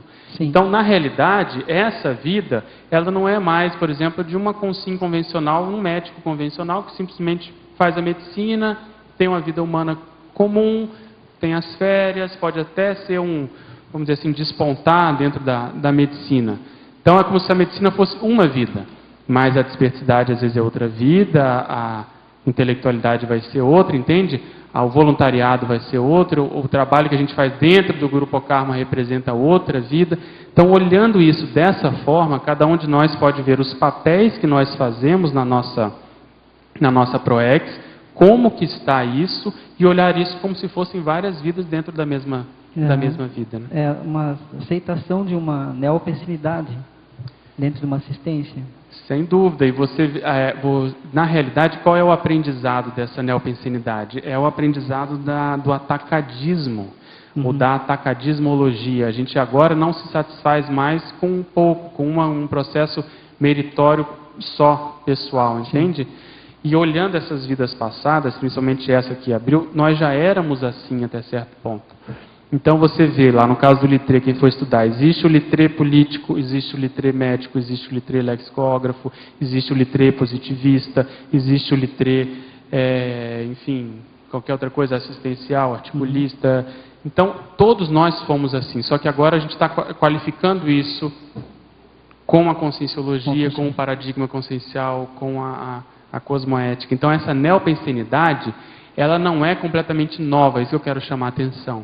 Ela, já existe uma raiz, já existe uma base que nós temos, né? Um lastro, exatamente, e aí nós inserimos a conscienciologia. Obviamente faz toda a diferença, porque não é fácil, porque além de lidar com a divisão de atenção nessas tarefas humanas, a gente começa a ter que lidar com a divisão de atenção multidimensional. Então, esse aprendizado, eu acho que a gente tem que estar lúcido para isso, até para não se cobrar tanto no sentido negativo, da pessoa se assediar. Se ela está bem, se ela está funcional, se ela está rendendo, isso tem que, pelo contrário, tem que fazer com que ela pense o seguinte: isso não era assim no passado. Eu não participei de grupos assim com esse nível de lucidez, o meu rendimento talvez não foi tão grande, o nível de tares que eu fazia talvez também não fosse tão grande. Então isso tem que reforçar a autoestima da pessoa para ela poder encaminhar as coisas dela, as coisas pessoais. Aqui também, na paradoxologia, o paradoxo, acho que tem a ver com o que você está falando, né? O paradoxo de o tempo ser o bem mais valioso e o mais perecível. Isso, exatamente, porque tudo demanda tempo, né? Então, assim, sem tempo, que é um lado aí que a gente comentou mais na síndrome da pressa, do nosológico. A pessoa que corre de um lado para o outro, muito atarefada, os médicos passam muito por isso, ela fica também com um espaço mental muito pequeno, ou muito ocupado, para ela poder render mais. Então você precisa de ter tempo para maturar uma ideia, para escrever um verbete, tem que ter essa organização, essa paz até certo ponto. E ele é perecível, a gente vê que uma vida humana, ela rapidamente, ela passa rápido. Então os anos estão passando e ao que tudo indica, a gente vem percebendo cada vez mais rapidamente, né? A nossa sensação da passagem de tempo, como as distâncias encurtaram, com o processo das telecomunicações, com o processo da tecnologia de modo geral, tudo ficou mais otimizado. Então dá essa sensação de que a gente está realmente caminhando mais rápido. Pode falar. Mais rápido, e também a gente tem a sensação de que sempre tem pouco tempo, né? Isso, exatamente, porque tem muita coisa para fazer, então às vezes a gente não consegue render tanto. Então saber lidar com essa realidade é que é o grande desafio, né? A gente ser produtivo, respeitando os limites do corpo, outra coisa, respeitando também o tempo das pessoas com as quais a gente convive, porque esses tempos são diferentes. Entende? O modo como eu encaro o tempo é diferente do modo como a crise encara, como o voluntariado, né, de modo geral encara, os meus pacientes lá na clínica. Então, tudo isso demanda também respeito perante as outras personalidades, né? O tempo de cada um, né? O tempo de cada um. Tá, obrigado, Pedro. Página 14, Sindromologia, a síndrome do diploma. Qual que é a relação com o sprint proexológico? A relação que eu faço é que, às vezes, existem vários casos já na conscienciologia, que a pessoa pega o diploma e aquilo representa um valor muito grande. Então, a síndrome do diploma, se não me engano, tem um verbete do Will, se não me engano. Né? Tem, sobre isso, vale a pena dar uma olhada, que é exatamente isso, é a pessoa que ela vem, ela é voluntária, no nosso caso, né? Pode acontecer em qualquer contexto, mas, por exemplo, ela é voluntária, está estudando numa faculdade, mas ao pegar o canudo, ao se formar, aquilo de certo modo mexe com ela começa a trabalhar na SOCIM, ela desponta na SOCIM, porque ela conhece as energias, ela conhece um pouco do próprio passado, ela é intermissivista, aquilo enche os olhos, sobe a cabeça e ela começa a se desviar em prol de uma carreira humana. Então a síndrome do diploma é exatamente isso, é o fato da pessoa entrar numa patologia da ProEx. O diploma era simplesmente um meio, ele passa a ser um fim, e a pessoa joga todas as fichas na carreira convencional. Tudo bem? E o sprint é uma forma de sair disso. Às vezes a pessoa ela vê que ela se dedicou muito para essa condição, para o academicismo, e ela fala, nossa, eu estou atrasado, então o que eu posso fazer para render mais em menos tempo e recuperar a minha ProEx? Certo. E interaciologia, lá na página 13, você pode comentar um pouquinho sobre a interação dia matemático, semana do detalhismo? Posso. Esses dois são verbetes também do professor Valdo. O dia matemático é aquele dia em que tudo dá certo. E a semana do detalhismo é uma semana que você tira justamente para acertar os detalhes de alguma coisa que você esteja fazendo. Vamos supor, se a pessoa está escrevendo um livro, ela vai tirar uma semana só para acertar a revisão do livro, ela vai ver os detalhes ou da organização da própria casa. Então é uma semana em que ela vai entrar de balanço, no balanço da ProEx ou de uma área específica.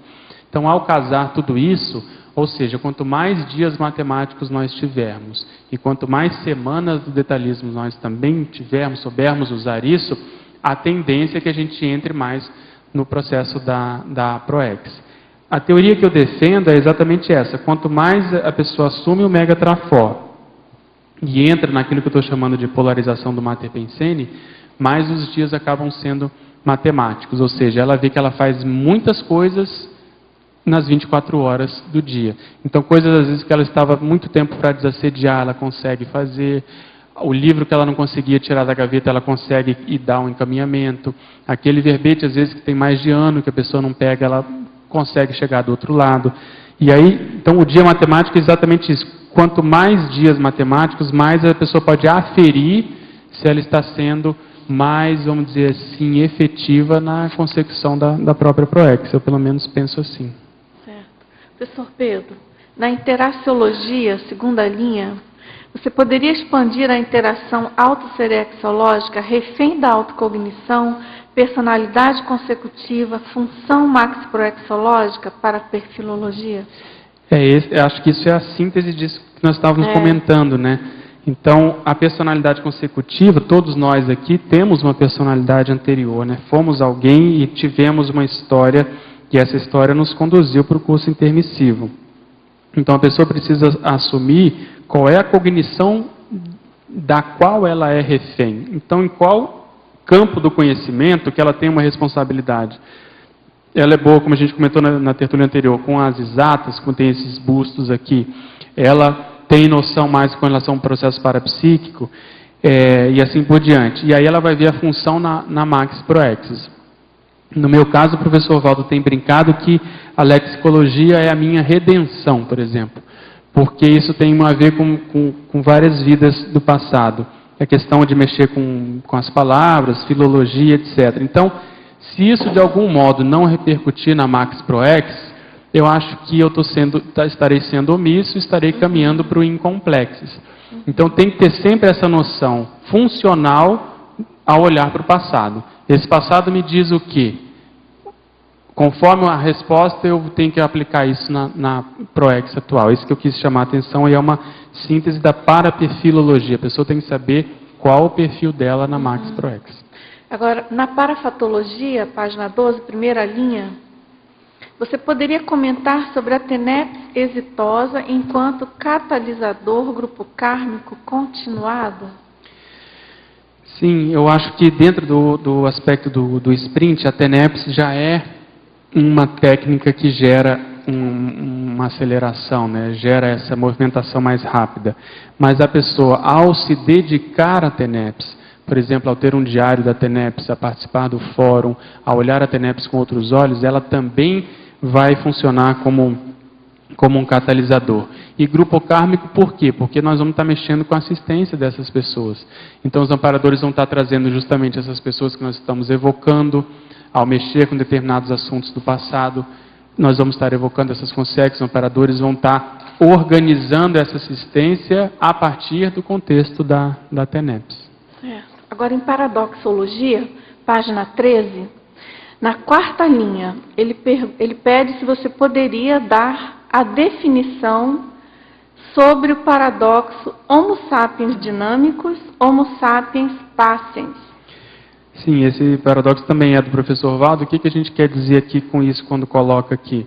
É que apesar dessa agitação toda, apesar da velocidade, apesar desse ritmo acelerado, tem que ter um nível de acalmia íntima, tem que ter um nível de paciência com os outros, como a gente comentou, do respeito, uma certa tranquilidade, um alto equilíbrio.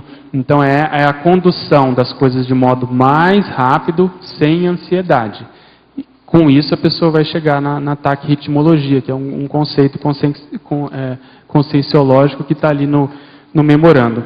Então, é um paradoxo porque, apesar dessa agitação toda, a pessoa está tranquila dentro dela. Né? E quanto mais nós chegarmos no on time, quer dizer, no timing da ProEx exato, correto, a gente não está em subnível, mais isso vai dando essa tranquilidade. E mais esses sprints vão sendo lúdicos até certo ponto. Mas a gente vai saber tirar partido disso de um modo tranquilo, não tão assim com a faca no peito, como às vezes a gente ainda precisa, né? Ok, então, pessoal, nós agradecemos ao professor Pedro Fernandes, a presença de todos, aos teletertulianos, né? Ao professor Pedro, mais 490 verbetes. Então, vamos aos nossos comerciais. Como?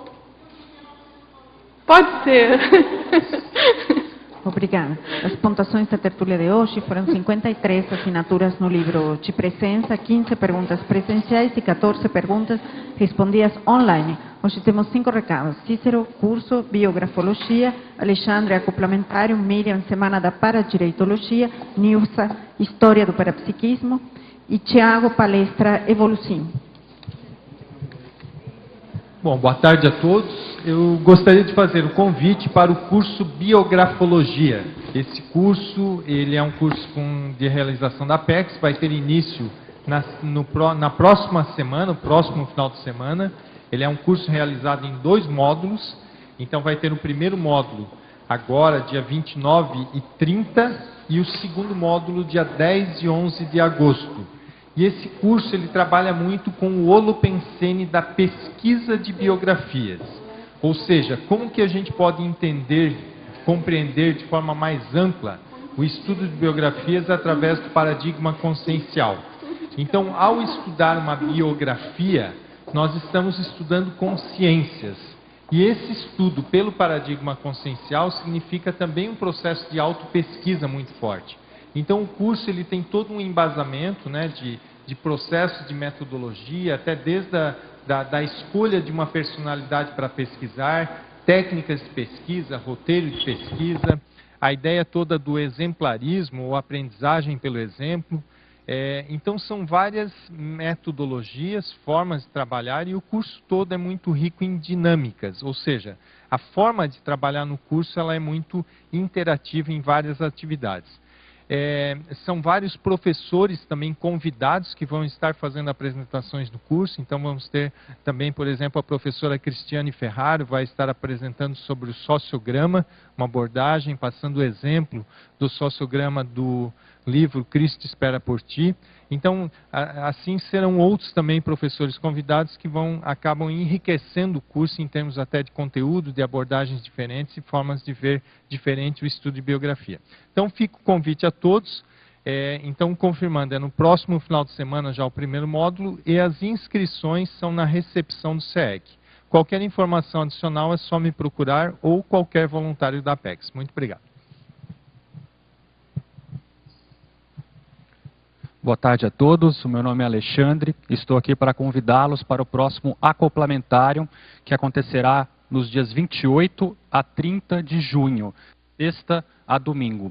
Esse acoplamentário acontecerá com os EPICONs professores Mário Oliveira, Everaldo Bergonzini e Wilder Nilson Signorini. O tema do acoplamentário será paragenética, ou seja, tudo aquilo que extrapola a nossa condição do corpo físico, da nossa genética, do nosso meio familiar, cultural, a nossa essência enquanto consciência do nosso passado, que é a base justamente do que foi discutido hoje nessa tertúlia do sprint conscienciológico, é o que embasa o sprint conscienciológico, a essência da nossa consciência. Então, para quem tiver interesse, esse complementário vai ser, então, na próxima semana, ainda há vagas, e vocês podem entrar em contato na recepção do CAEC, que o telefone é 45 prefixo, para quem é de fora, 3525-2652 e pelo e-mail também caec@caec.org. Obrigado. Convidamos a todos para a primeira semana da Paradireitologia, que vai ocorrer dos dias 8 a 14 de agosto. Nesta semana vai acontecer o 5º Fórum da Paradireitologia, com várias conferências, segundo vários temas, né? Todos envolvendo, inclusive, a biografologia, como o colega falou há pouco, a principiologia, o estado mundial. E também, dos dias 12 a 14 de agosto, o acoplamentárium com o EPICOM, Hernande Leite e professora Cristina Aracaki. Estamos aguardando a todos, as inscrições podem ocorrer no CAEC. Obrigada. Boa tarde a todos. A CIP, em parceria com o CAEC, convida todos para o curso História do Parapsiquismo, que será realizado com os professores João Ricardo Schneider e Jarbas Paranho, nos dias 23, 24 e 25 de julho, no auditório do CAEC. Esse curso faz parte também da tridotação da consciência, né, que é o parapsiquismo. Então, é bem interessante. Alguns tópicos do curso. Apresentação do curso com a introdução à história do parapsiquismo, o parapsiquismo na antiguidade, o parapsiquismo no período medieval, o parapsiquismo no período moderno e contemporâneo, diversas técnicas parapsíquicas serão feitas no curso, e o debate sobre as vivências durante o curso também. Maiores informações e inscrições pelo telefone 045 3525 2652 ou e-mail ceec@ceec.org. Obrigada. Boa tarde a todos, meu nome é Tiago. Gostaria de convidá-los a participar hoje da palestra presencial e online da Evolucim. O tema de hoje é assistencialidade desde a infância. O objetivo é a gente abordar a questão da assistencialidade, a importância dela ser desenvolvida, né, desde a infância, e orientações em relação tanto para os pais como educadores de fatores potencializadores para isso. Né? A palestra ela pode ser acessada online pelo site ou pelo Facebook da Evolucim. Tem um link, vocês podem acessar direto. A palestra é das 15 horas às 16h30. Tá? Obrigado. O verbete da manhã é autogestão existencial, especialidade autoproexologia. Autor, professor Laenio Loche. Obrigada e boa tarde a todos.